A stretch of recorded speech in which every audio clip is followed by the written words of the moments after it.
মা কানা মুহাম্মাদুন আবা আহাদিন মির রিজালিকুম ওয়ালাকিন রাসূলুল্লাহি ওয়া খাতামান নাবিয়্যিন। আল্লাহ নবীর শানে কটূক্তি করে, নবীকে নিয়ে অশ্লীল ভাষায় গালিগালাজ করে, নবীর শানে কটূক্তি করে। এই আন্দোলন, এই সংগ্রাম করতে গিয়ে আপনিও মানুষ স্পিকার দেখেছেন। আমি যে আসন থেকে নির্বাচিত হয়েছি সেই আসন থেকে বাংলার ঐতিহাসিক একজন নক্ষত্রের জন্ম হয়েছিল, যার জন্ম না হলে 1947 সাল হতো কিনা তাদের আন্দোলন না থাকলে জানি না।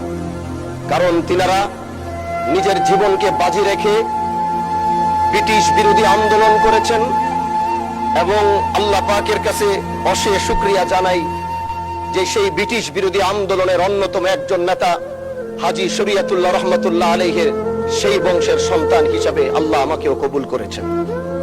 মাননীয় স্পিকার, হাজী শরীয়তুল্লাহর কথা যদি বলতে হয়, তিনি যেভাবে এই দেশকে অন্যায় অবিচার মুক্ত করার জন্য, এদেশের মানুষ ছিল নির্যাতিত, এদেশের কৃষকরা ছিল নির্যাতিত, এদেশের মুসলমানরা ছিল নির্যাতিত।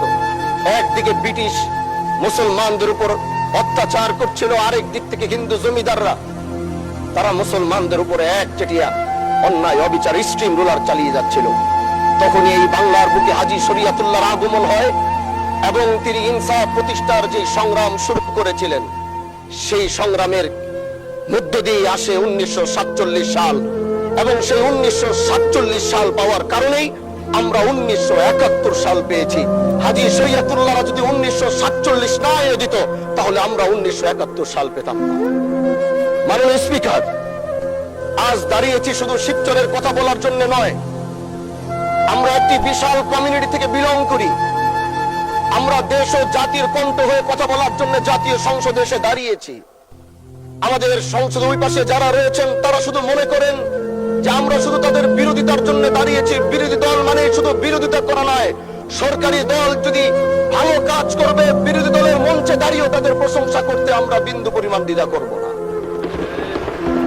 এবং আমরা সরকারি দলের যারা রয়েছেন তাদেরকে ধন্যবাদ জানাবো। কারণ আজ আপনি যেখানে বসেছেন আপনার মাথার উপরে লা ইলাহা ইল্লাল্লাহু মুহাম্মাদুর রাসূলুল্লাহ, অবশ্যই এটা তাদের অবদান, এটা অস্বীকার করার কোনো সুযোগ নাই। আপনার মাথার উপরে যদি আবার তাকাই তাহলে দেখি ওখানে লেখা বিসমিল্লাহির রহমানির রহিম। এই লেখা দেখলে আমাদের ভালো লাগে, এগুলো আমরা ফিরত পেয়েছি। সরকারি দলের প্রশংসা যদি করতে হয় তাহলে আমরা এইভাবে করব। যখন তাদের প্রশংসা করা দরকার আমরা দাঁড়িয়ে প্রশংসা করব, যদি তাদের কোনো ভুল দিকে সেটা দাঁড়িয়েও এই বেঞ্চে থেকে আমরা তাদের প্রতিবাদ করব। এটাই আমাদের কাজ। মাননীয়,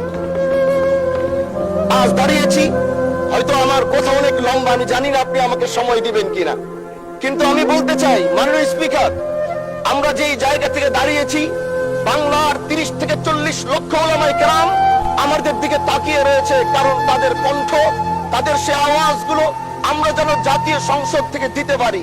তার মধ্যে অন্যতম একটি হলো মা কানা মুহাম্মাদুন আবা আহাদিন মির রিজালিকুম ওয়ালাকিন রাসূলুল্লাহি ওয়া খাতামান নাবিয়্যিন ওয়া কানা আল্লাহু বিকুল্লি শাইইন আলিমা। আপনি জানেন নবীর পরে আল্লাহ নবী হচ্ছে আমার ঈমানের অংশ, আমার ঈমানের পার্ট। তিনাকে ভালোবাসা, তিনার উপর ঈমান, এটা আমার ঈমানের অংশ। তিনি আমার শেষ নবী, যেটা কোরআন ঘোষণা দিয়েছে। নবীও বলেছে আনা খাতামুন নাবিয়্যিন লা নাবিয়্যা বাদি, আমি শেষ নবী, আমার পরে কোনো নবী আসবে না। কিন্তু মাননীয় স্পিকার, দুঃখের সাথে বলতে হয় বাংলাদেশের এরকম একটি পার্ট রয়েছে, যেই পার্টের এক অংশ মানুষ তারা নবীকে অস্বীকার করে, তারা মুসলমান দাবি করে।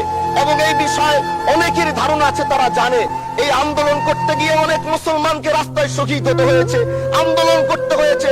স্বাধীনতার পর থেকে আজও সে আন্দোলন চলছে, কিন্তু আজও পর্যন্ত সেটা পাইনি। আমি মাননীয় প্রধানমন্ত্রীকে বলবো, আপনি বাংলাদেশে একটি ইতিহাস রচনা করে যাবেন। আপনার মাধ্যমে যদি এটা স্বীকৃতি পায়, যারা নবীকে অস্বীকার করে তারা কোনোদিন মুসলমান থাকতে পারে না, এটা আইনের মাধ্যমে, এটা বাংলাদেশের পার্লামেন্ট থেকে ঘোষণা হবে, সেটা আমরা চাই। মাননীয় স্পিকার, আরেকটি কথা, আপনি জানেন আমরা আমাদের নবীকে সবচেয়ে বেশি ভালোবাসি, যিনি আখিরি নবী, যাকে বলা হয়েছে ওয়া মা আরসালনাকা ইল্লা রাহমাতাল লিল আলামিন।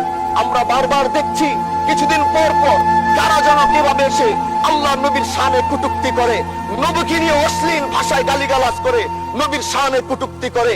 এই আন্দোলন, এই সংগ্রাম করতে গিয়ে আপনিও মাননীয় স্পিকার দেখেছেন রাস্তাঘাটে আন্দোলন করতে গিয়ে কত মানুষ মৃত্যুবরণ করেছে। যদি একবার বাংলাদেশের আইনে, কারণ মুসলমান যদি আমাদের বাংলাদেশের পার্সেন্টেজ অনুযায়ী আমাদের অবশ্যই মুসলমানদের সংখ্যা এই দেশে অনেক বেশি। আমরা তো অন্য কিছু চাচ্ছি না। এই দেশের মানুষ নামাজ না পড়লেও যদি কেউ নবীকে কটূক্তি করে তার কলিজা ছিঁড়ে যায়, সে রাজপথে নেমে যায়। আমি বলবো যারা নবীকে কটূক্তি করে, নবীর নামে গালিগালাজ করে, এদের মৃত্যুদণ্ড, এই আইনটাও যেন বাংলাদেশের এই সংসদ থেকে পাশ করা হয়। মাননীয় স্পিকার, এই কথাগুলো বলতে গিয়ে অনেক কথা হারিয়ে যাচ্ছে।